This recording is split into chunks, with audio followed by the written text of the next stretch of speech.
Nilimwambia mwanangu utakuja kumwoa binti naye mtaka mimi. Akaniambia baba, haiwezekani, hayo mambo ya kizamani ya kuchaguliana wanawake. Nikamwambia binti mwenyewe unamjua? Akaniambia simjui baba. Nikamwambia binti mwenyewe ni mtoto wa Mo Dewji.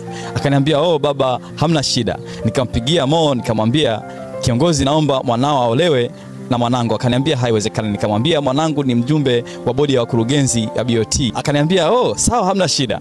Nikampigia waziri wa fedha Mwigulu Nchemba nikamwambia kiongozi za saizi. Akaniambia salama, naomba mwanangu aweze kuteuliwa kuwa mjumbe wa bodi ya wakurugenzi BOT. Akaniambia haiwezekani. Nikamwambia mwanangu ni mkwe wa Mo Dewji. Akaniambia oh basi sawa, itawezekana. Hivyo ndivyo maisha yalivyo. Mtu anataka kumpa fursa na kuwa karibu na yule mtu ambaye amefanikiwa. Wapo watu wengi wanainuana kwa sababu kwao kuna watu wenye majina, kuna watu wenye fedha, kuna watu wenye vyeo. Vipi wewe itakuwaje unayetoka kwenye familia ya watu wasio na vyeo, wasio na fedha, wasio na heshima kubwa kwenye jamii? Mungu akakusimamie, akakupandishe katika viwango vya juu sana, kwa sababu watu wengine wanategemea mkono wa ndugu zao wenye fedha, wenye vyeo.